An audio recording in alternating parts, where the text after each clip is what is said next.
Kids screaming in the cradles, profanities. I see the ice covered in cross.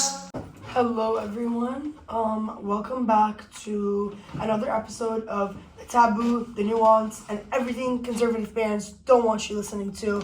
And if you're listening, well, look at you, you're listening anyways, huh? Today I have T, Tafazwa, again. Yay! How do you feel? How do you feel being back? Feeling good, you know, same old new stuff though, you know. I wish I could say the same. I'm really stressed. Like, this episode is not happening on time, and then the door was locked, and then it started late. But you know what? We're gonna turn it around. Yeah, we're turning around. We're gonna turn it around, yeah. I said, this is like me saying it to myself more than anything. Like, calm down, calm down, calm down. But today's episode is named, The Patriarchy Has Its Claws, yep, on all of us. Mm-hmm.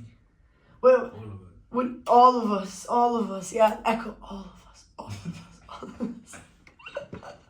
I'm feeling quirky today, I don't know, I'm stressed and quirky. That's the vibe, Okay, no, seriously, let's get into it. So, the patriarchy, would you like to give us your understanding of what the patriarchy is?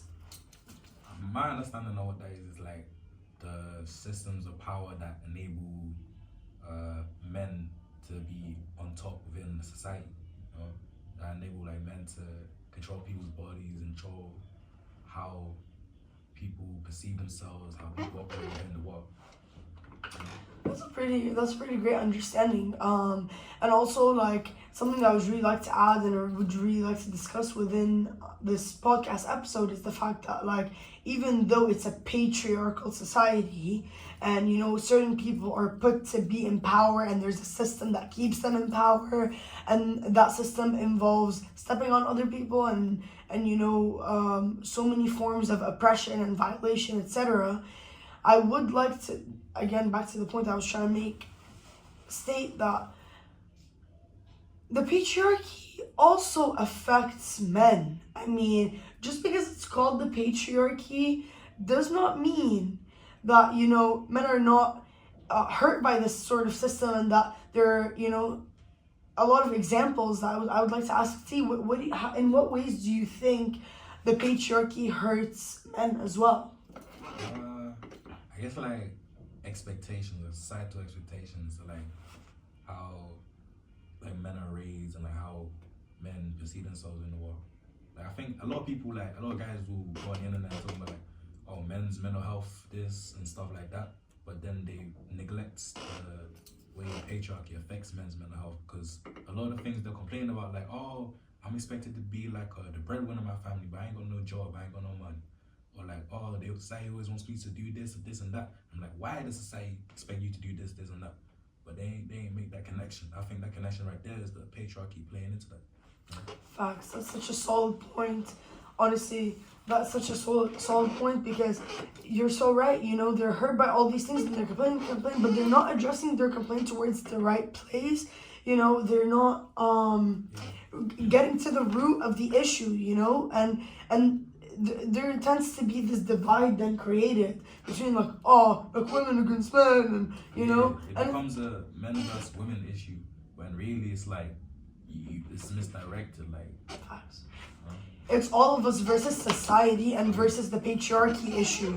That's what it should be, you know. And it's like all this anger, all this violence, all these cases of domestic violence or just violence towards women in general. All of these things where it's like these men, they're not getting, you know, enough care. Maybe they weren't hugged. Maybe they have to have someone to listen to them, you know. And then obviously I'm not saying that, oh, that's an excuse or anything like that. But I'm just trying to sort of like dissect and get to the bottom of like certain traits and certain patterns and what causes certain people to act out in certain ways. Yeah, I think like a lot of people feel like, oh, men are undervalued in society, and so they want to go, instead of like addressing why that is, that they're not meeting to these arbitrary values that they believe society sets for them, They instead want to go back to before when women were less valued. Instead of trying to address why everyone is like not meeting this made up standard of what a man's got to be, they instead want to go back to where women were less than them, so they at least got someone so they feel less higher. than them. So, but what's it called? Relatively, they're higher. Horrible. But then it's like you're still where you are, you know? Like, do you realize you're still where you are? You've just dropped someone and pushed them and stepped on them further, so that, yeah, like you said, relatively, it looks like you're higher. It's all about the way it's going to be perceived, and that brings us back to society and caring about, like, society's perception of you more than people around you, more than actual human beings, more than yourself. Like, you're out here contesting this and contesting that, and and then why this is so unfair, and look what happens to me. Okay, well, it's kind of like, let's all just kind of like hold hands and then punch down the right way towards the right thing. The system, the patriarchy, these societal norms that were forced on so many of us. That's why like a lot of guys end up, they end up in like listening to guys like Jordan Peterson or Andrew Tate and like Ben Shapiro, all that type of stuff, because they attach themselves to them feelings of not meeting up to the patriarchal standards of what a man's got to be, but then they twist it on, instead of saying society's the issue, they saying nah, women's the issue, or these woke people, these leftists, these whatever whatever outgroup can be formed to like push the anger onto you. That's the people responsible for why you ain't meeting up to what you believe you gotta be in the world. Yeah. Like, when I went back to my old neighborhood, I met some of my old friends, and like they was talking about like Andrew Tate and stuff. I was like, hey yo, I ain't be rocking with that guy, and they were like, nah, he's cool. He's telling it how it is. He's talking about how the women are controlling the society and stuff like that. And I'm like, I disagree. Like, I don't think that's how it be. But they quickly to attach themselves to that type of messaging, and it's easy to digest because you don't have to think too critically about it. It just reaffirms beliefs that were already there, instead of encouraging you to like critically look at society, so it's easy to spread, and it spreads. Yeah, I loved the way you said that about easy to digest. Like, easy to digest, greater than having to think. Digestion over thoughts. Like, it's like, really though? And then that's why it's like these people are the ones that have so much energy and so much time on their hands to just be hating 24/7. Like, they have so much energy, they have so much time, instead of directing it towards, looking within, bettering themselves, looking at the system around them, seeing, okay, what is the pattern, what is the real, enemy here, no enemy, like, what's the real true root and source. Instead, they're just out here like, I'm unhappy with myself, so here, you ugly, fat, this, that, blah, blah, blah. And as if, like, fat is an insult, like, let's get into that as well. The fact that, like, female bodies are so shamed, and even male bodies, like, I knew people, like, guys that were all, like, kind of in a circle together, trying to, like, diet and, like, get shredded and stuff, and, like, they were fat, and they, like, hated themselves. And I would tell them, like, there's a way to, like we'd be discussing, like, the issues or the matter and stuff, and they would say stuff that's hateful towards themselves, and it pained me to hear that. I was like, like, you can't, like, hate yourself into loving yourself, right? Like, and they were, like, saying body positivity, this, body positivity, social, what do you think this is healthy? And then they bring up Lizzo. Please, Lizzo eats better than all of us. Like, I'm not even gonna, further that, but, like, if you have her on TikTok, like, you see her diet, you see, like, and not that she's not putting it out for you or to explain it to you, but not that we even have to say that, you're not allowed to police and or you shouldn't be, you shouldn't be feeling so entitled to police women's bodies and to shame them and to say, oh, you just existing as who you are in your fat body is sending all these negative messages. But if you saw a really skinny girl, you would not say that. You don't know whether she has a certain body disorder or anorexia, or even people that are not towards one or one extreme or the other. They could be having so many body disorders that you don't even think about, and then you're just you're commenting on their bodies, whether you lost weight, you gained weight, and depending on the connotation behind that, it doesn't matter. First of all, that connotation is negative, usually. Second of all, it's not a healthy thing to do. But I lost my point. What I was trying to say is that like they were saying, like, oh, body positivity, this body positivity, that blah, blah, blah, blah, they're doing this, they're doing that. First of all, I personally stand for like body neutrality.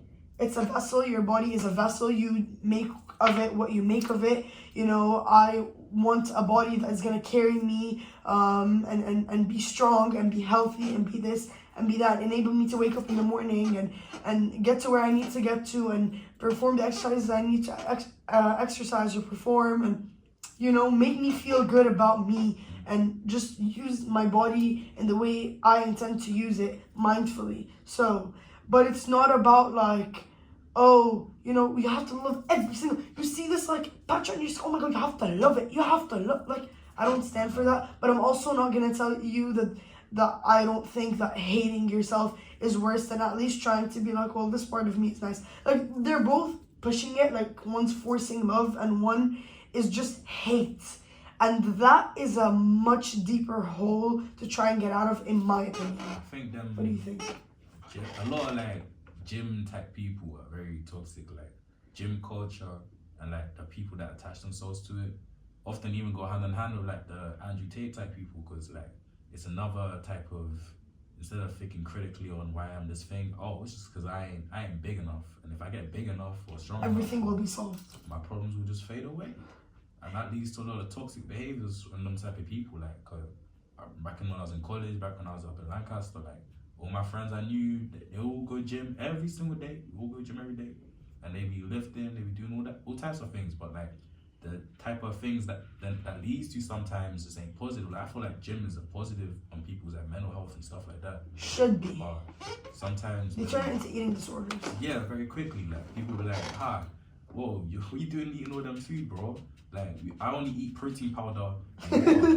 Protein powder. I don't even put milk with it. Yeah, just straight up protein powder, and then I hydrate, and then I hydrate. They just eat the protein powder raw, and then I ate 2 peanuts today, and I'm meeting my calories, bro. What?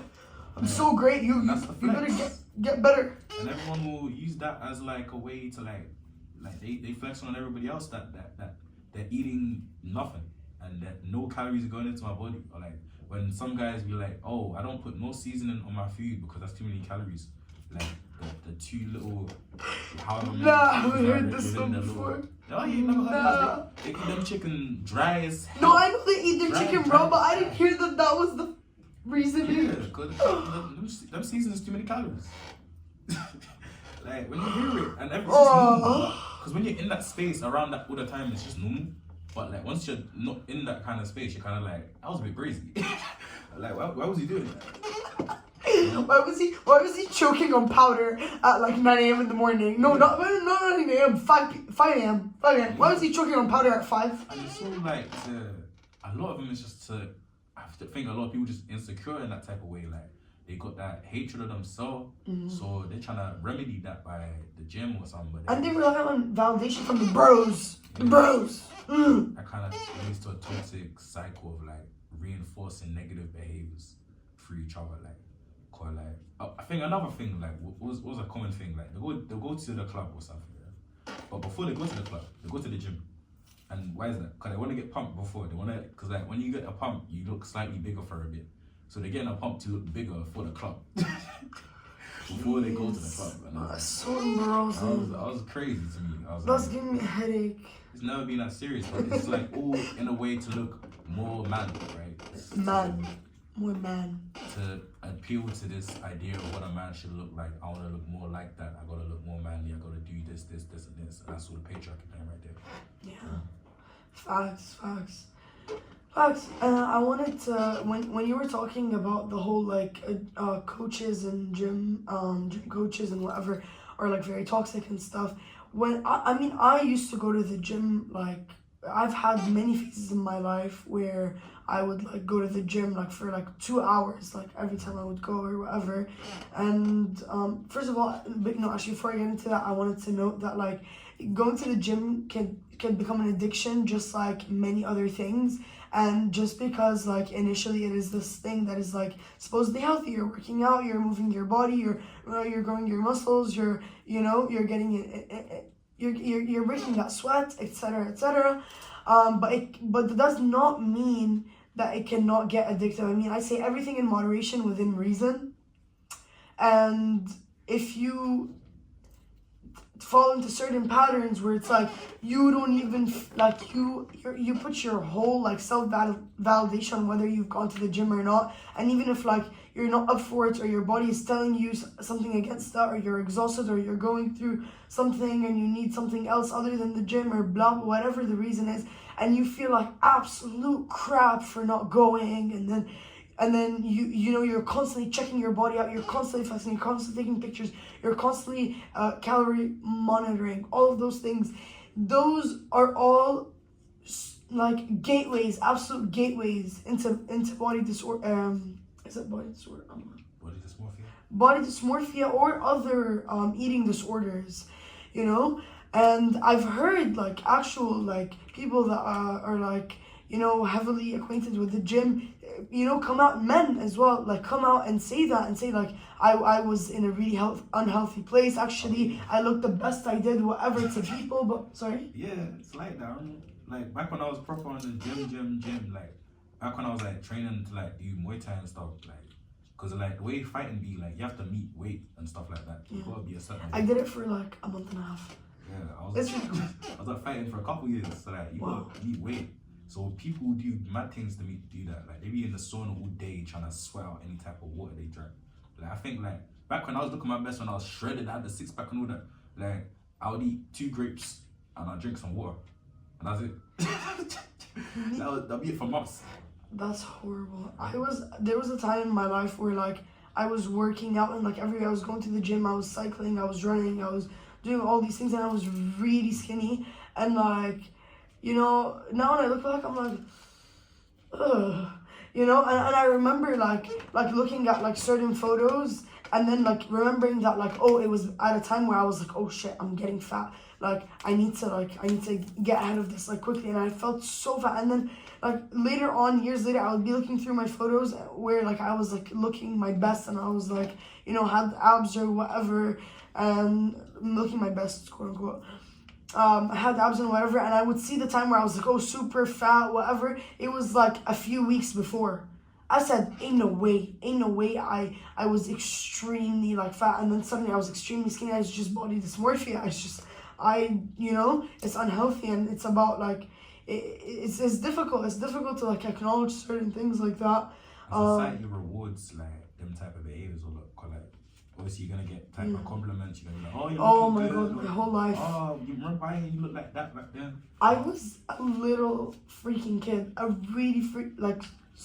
I was such a young kid, and like I was in this group, and like they would be like, okay, who's like the fattest one? Who's like the skinniest one, and stuff like that. And I remember not too long after that, immediately I made this paper with everything that I was allowed to eat, and then, like the only things that I was allowed to eat. I was not allowed to eat anything outside of that.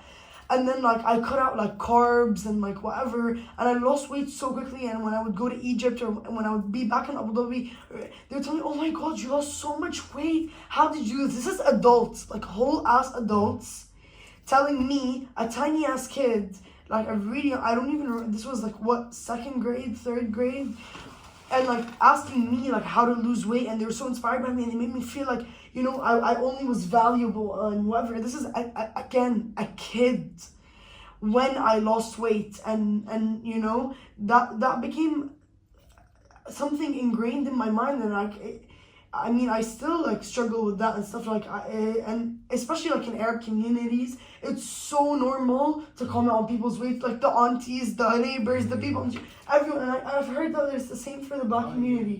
What do you think? Like, I say all my sisters, like one sister's real skinny, one sister's big.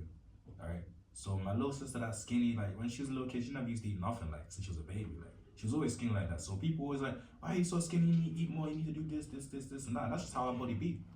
But then the other kid that's bigger, like they be like, oh, you be eating too much. You be doing this. Like she a little kid, like not even 8 years old. She turned 8 tomorrow.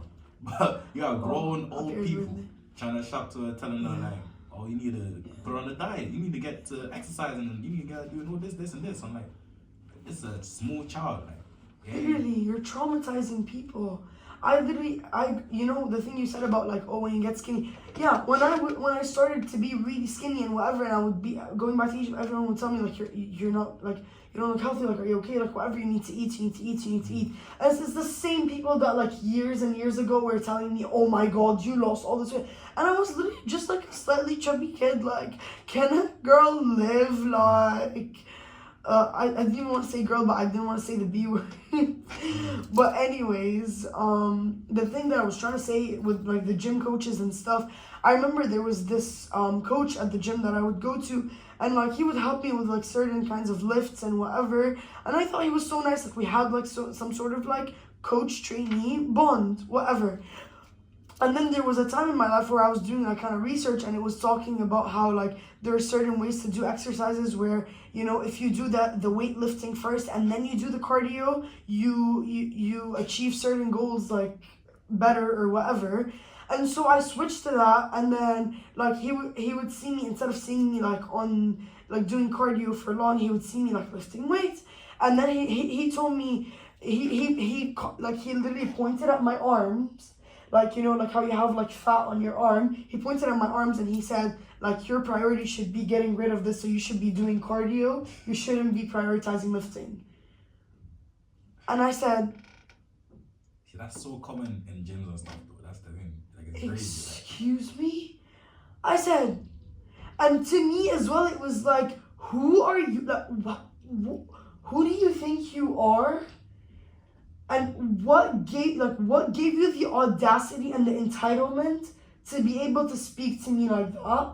I just could not believe it. And that is something that like within the patriarchy, like men, why are they so audacious? They're given this room. They're not police. Nothing happens to them. This, like you just said, this is very common. Like, you know, it's something that's like allowed to just happen. Like in men's fitness and women's fitness, like the message is very like flipped kind of. Because, like, guys look at you weird for doing cardio. Like, guys will actually be like, no, don't do cardio. It'll kill your gains. You can't get in the muscle. But when talking to women, they'll be like, why are you doing weights? You're going to get too muscly. Yeah. Only run. Only do cardio. Maybe hit legs. Stretch. Don't ever do nothing outside of that. Squats with a barbell. That's the most. Not a barbell. What is it called? Kettlebell. That works too. I was thinking of the little one. There's the barbell and then there's the other one. Dumbbell, that's the word. Yeah, you can tell that I haven't been frequenting the gym too often lately in my life. I love exercising like in different ways though. Like I hike, the socials hockey team. Like I do love the gym though. I don't do it as much as I used to. Like I used to train every single day. Like, but I think that's when I was at my like bottomless point. Cause like that's all I had at that point. Like it was Muay Thai or like we weren't really doing nothing. Some of my lowest points it was like gym, because it's like no, but I think that way I was using it in a healthy way. Sometimes it was like, not all the time. Sometimes it wasn't like, but sometimes it was good because you know you get those endorphins and you get that, you know, so it helps you get on with the day. Like now that like life's a bit rough. I mean life's always been a bit rough, but I'm thinking of like I went to the gym for the first time in a long time, and then I went again with a friend, but then I just did swimming instead, which is still an exercise. But I'm thinking of like going back, and I don't know, just to give me that boost mentally. I'm not like, I think it's just like if you do something, if you're coming with a good mindset with it can be good. But if like you, facts, it's about the mindset. If it's toxic with it, it will be toxic for you. Facts. Exactly. You know, the same thing that is your poison could be your like sweet, and vice versa, you know? And it's all about, I mean, it's double-edged swords. Yeah. You know? And it's about... the way you interact with it, you know? I totally agree. It's about, also, coming back to our topic, it's about not letting the systems around you control who you are, what you do, why you do it, you know? I think comes into something like gym, which is about, you know, a lot of people, it's about trying to reach some type of body goal. You kind of look like, why is that the body goal? Well, it's the body goal because that's make me better. How that make you better? Well, because it make me fit into this societal idea of what an ideal person is. Like, this person that you have invented that you want to look like is probably like how you envision the perfect man, woman. They're probably not happy. You know, but like if you meet these people in real life, they're people too. They got their problems. Yeah. A lot of people, when they see guys that have like the huge muscle and they're that big, they still got the same issues they walked into that gym with however many years ago. You know, them issues of self-image don't go away just because of like. They don't just go away and you ignore them, and then you get to that image because you're constantly chasing that image, and then you're never satisfied. Like once you get there, it's still. Do you feel like, oh, okay, finally, I'm good? No, it's a consistent upkeep and struggle. And a lot of guys like they want to get to this goal. You talk to people like that goal, they're still chasing the next goal, and it's the next goal, and it's the next goal. But like, when do you ever get satisfaction or self? Like if you're trying to improve yourself to be like, I want to lift this, cool. You want to reach a goal and then you want to be the best at doing that. That's cool. That's good. But if you want to be as a person as your own image, that's like a different thing. That's like facts. There's no perfect image of yourself that you're gonna reach. Like, yeah, you've got to learn to accept yourself, and then that's why I say like with body neutrality and stuff, it's like coming at it from a place of like love, or at least like just self-worth, you know? It's like when you put, when I was doing medicine, we did medical sociology, and we learned about the body project, which is exactly what you're describing, is the body project. And especially with like society, you know, nowadays and the past while, because we're moving away from certain frames about like identity, which, you know, in the past it was more like towards like religion and culture and now there's like globalization, and then there's like such a wide interpretation of different religions and different cultures, and then there's like interracial, and then there's multicultural, and then all these things, and we're all spread out all around the world, and then, you know, we have all this media, and then we have, you know, we don't have such a concrete idea of who we are. And that's not to say that, oh, back in the day when they had like okay, I'm Arab and I'm Christian and that's it. And then I'm not saying that that's the ideal standard or anything. I'm just like explaining it from like a historical/social point of view. As time went on, we dropped certain frameworks and we started picking up others. And I think we're at a time where, because we've learned to drop so many, we're at a time where it's like it's now is the time to really like you know, break stuff down, actually think critically about stuff and whatever, before we quickly pick up some random other frames and, you know, hold them on our chests and then choke ourselves to try and minimize ourselves into them, you know. And one of those views is the way your physical body looks. And then like, it's so crazy too, because people don't even think about the fact that like years and years and years ago, being fat was actually the standard for women, and then it became being extremely skinny, and now it's this like, oh, somehow zero stomach, and then, you know, big bum and big breasts, and then you don't know what the next trend is gonna be. So how are you just attaching yourself to things that change? And by the way, in some places like Mauritania, being a fat woman is still like very much the big ideal, and they actually even force that on them, and they feed their women extra so that they can be desirable for marriage. So it's like, you know, you see like the grass, people think the grass is always greener, but like it ain't. And it's like the internet, you know, nowadays, like with, I guess like the viral culture and Instagram, all that type of things. But I think nowadays it's even more sped up with like apps like TikTok, like what would have been a trend in like the 2000s would have been for 10 years. Then like, I guess 2010s around then, it'd be a trend for like 3 years, couple years now. Now it's a trend for like a couple months. Sometimes a week, sometimes a weekend spread. And that shows you the tie between the patriarchy and capitalism, because bestie, they are besties. So let's talk about that. What do you think about the tie between capitalism and the patriarchy, and in what ways, you've already said one, but in what ways do you think they're interlinked and they benefit from each other? I guess it's like in the way products are marketed towards men and women, because women consume more products than men. And a lot of products are aimed at women to make themselves more desirable to men and to society, such as like beauty care products, such as clothing, such as perfumes, such as any such items that are more targeted towards women because of the Feminine. consumption. Feminine type products, right? Sunscreen, hella expensive for women because only women wear sunscreen. It'll be more expensive and they're gonna sell more of it, and they're gonna target women, and they're gonna try and increase insecurities towards Exact. That's the point I wanted to get at. They're gonna increase insecurity towards women to ensure that they keep making more money. That's why you never see men's bodies being as much of a trend as women's bodies would be. Like the change between 2000s being ultra skinny to the 10s being like everyone's gotta be fit. Like that type of change does not occur in men because men don't, I guess, consume at the same rates and the same type of products as women do. There's less money in it. So capitalists then target women to say, oh, society wants you to look like this now. You got to change up your whole wardrobe now. Otherwise, you're dated, you're ugly. Society don't want you. You're not valuable to men, to the patriarchy. You know, and men are running these narratives. Facts. Can I tell you something? When I was doing IB English, we learned like about these like ad campaigns in the US and whatever, and basically smoking cigarettes was like such a big thing, but only for men, you know? And then these companies said,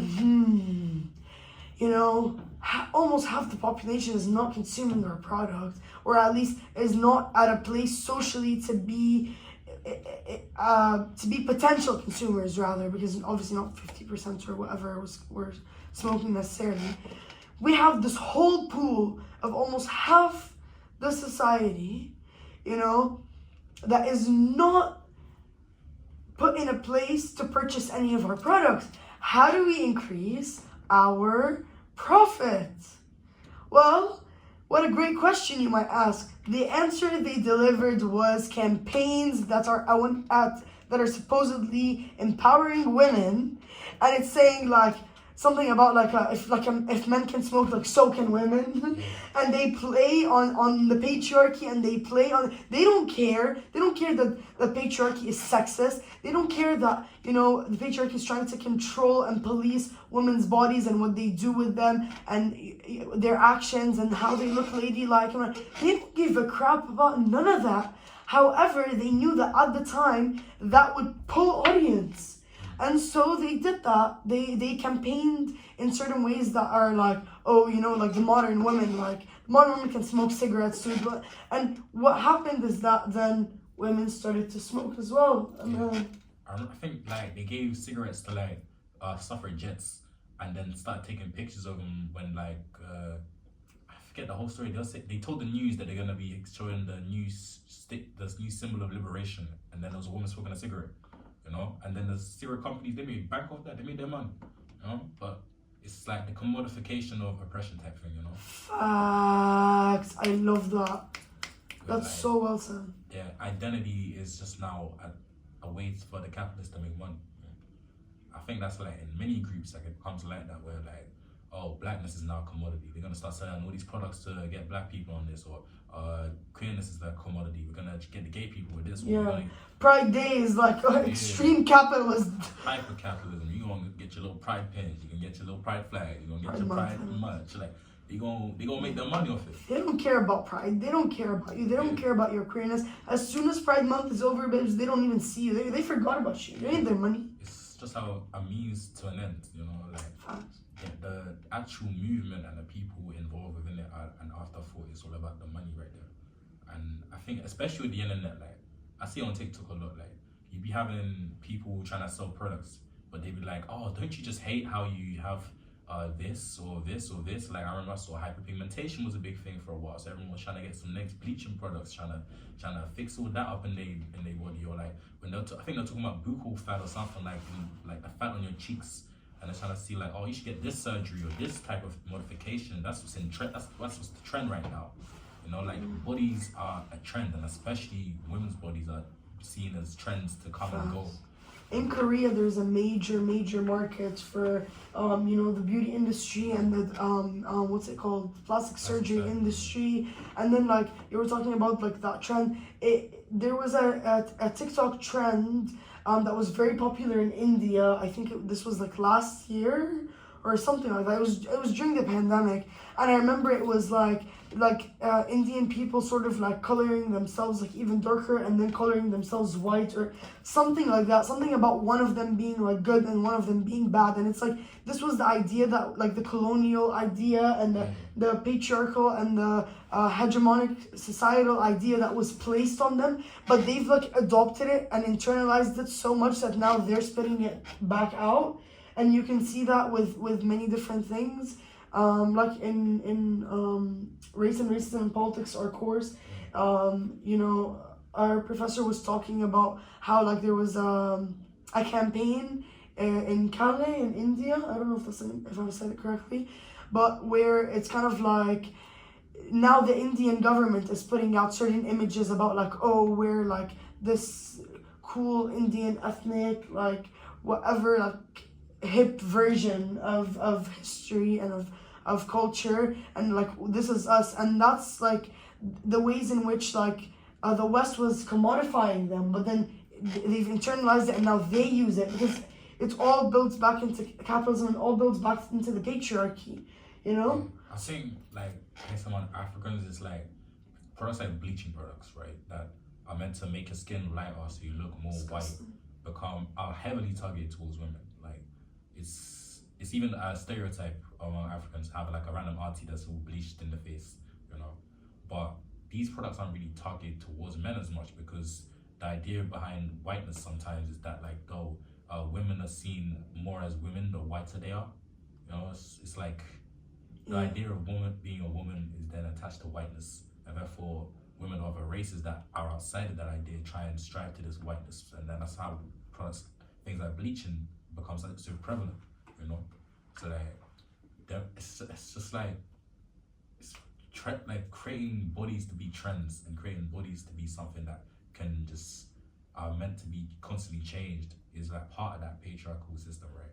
It's like we're having to play into what's ideal for men, what do the men want, and how can we change ourselves to fit into this idea of what we're meant to be as men, as women, as whatever, you know? Facts. And what you were saying, like I even relate, like I've been told, like, because I tan, like I get dark like really quickly, if I'm in the like right environment or whatever, like sun wise or whatever you want to call it. And I've been told like not to tan, like from like a young age, like I was like a literal kid, not even like I don't know, like kindergarten, even younger. But I still remember it being told not to tan because I'll lose like my beauty and stuff. Because I was born with like such white skin. Because like my mom's very light skin and then like white, she's white, and then my dad's like brown or black or whatever. And like I was even told by my own father of like don't tan, like because and it's like someone who's of a really dark shade, being told no, don't tan, like so you can keep your beauty. It's just it's like what the. I'm a kid, number one. Number two, this is not appropriate at any age. What in the internalized racism? Yeah, I think that also plays into like the masculinization of like being dark skinned, while the feminization of being light skinned. Like the whole colorism dynamic, where like dark skinned people are more seen as like, oh, they're more threatening, they're more violent, they're more this and that. I say a lot of like athletes, right? Like Serena Williams, like she gets a lot of people saying, oh, she's so manly, she's so this, that, she's so huge, she's so domineering, she's so aggressive. Like the language they'll use when describing Serena Williams compared to like her competitors, it would be like a skinny European woman, but they'll be the same. They'll be even taller than Serena. They'll be like, I think it was one of the Eastern European ones that she goes against a lot. She's much. I think it was Sharapova, I think. No. Yeah. I only know about this because my mom loves tennis so much, but okay. I think it was Sharapova. Oh, no. She's taller and bigger than Serena. But the way the commentators and the people commenting on it were saying, Serena's just domineering, she's towering over her. This is like what they do. No, sorry, go on. Yeah. I think it's just the way the media and people talk about dark-skinned people compared to light-skinned people plays into like the whole whiteness equals beauty. Yeah, Megan Thee Stallion. Yeah, Megan Thee Stallion, not a great example of that. Yeah, they all like kind of like masculinized her. And I mean, this happens to black women all the time. But you know, that's a major example because, you know, she gets it so often because she's so like brave and out there and doesn't care, and even though she's like really tall and whatever, which the fact that I even have to say that even though she's really tall, what? I don't even think Megan's that tall because Taylor Swift is 6'1". They never got that same energy for Taylor You'll Swift. never hear Never. that. Never. Never. Taylor Swift is soft. You know, she's soft and feminine. She a little country girl, but Megan, nah, she the aggressive, tall rapper. She like what they calling on Twitter, Marcus the Stallion or something. Like they. I didn't know yet. I'm not on Twitter, but It's like, a Twitter's successful. Don't join it. It's terrible. I just recently got an account, but like I've been like MIA for like months anyway, so Yeah, like, I'm not on Twitter basically. it plays in like the lot of misogyny that they face. Like Yeah. it's like trying to equate black women to men.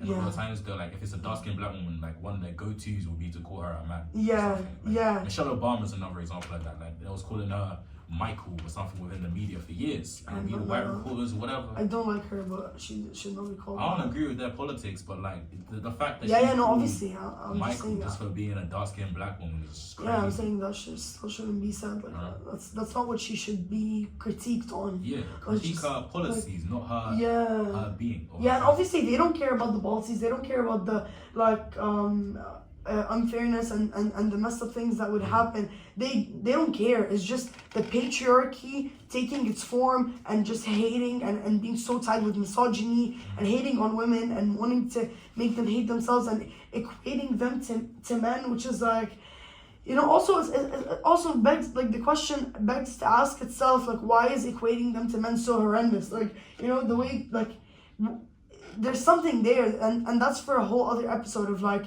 why is it a well-known thing that, like, you know, when you equate these people to men, it's a bad thing, you know?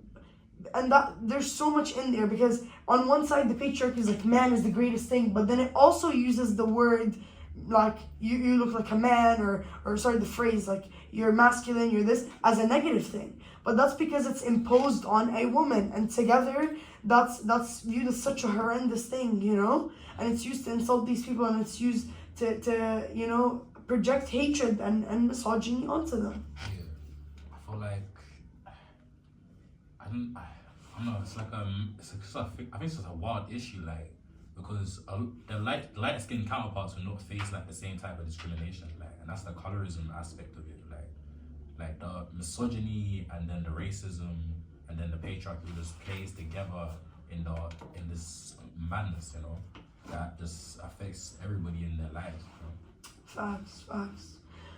And on that note, I would like to end with the fact that, you know, the patriarchy affects us all. We've talked about a bunch of examples about how, you know, it's not just men, women, it's not just, it affects everyone, from queer people to people who don't identify within gender binaries, to men, to women, to people of all ages, to kids, you know, like, it affects us all, and it's about time that we all kind of had a united front about it and, you know, dug deep within. And then also, it's about time that we be critical about the world that we live in and how that not only affects us, but affects people around us. Yeah, I think that's about it, really, you know. So hopefully things will change one day. Hopefully. Here's Change is slow though, so maybe we'll have another one. Hopes for a better future. Maybe we might have to. Hopefully. Oh, you were saying something. Maybe we might have to. Oh, I don't know. I said maybe hopefully within my lifetime, man. Oh, within your lifetime. Hopefully within mine too, please. God, please. Okay, thank you so much for being on this episode. Yeah, no problem. Thank you to whoever was tuning in. The scheduling for this show will be different starting next week. I'll be posting an update on Instagram. And yeah, thank you so much. Hopefully I'll be listened by you guys next week. Bless. Take care. Bye. Bye.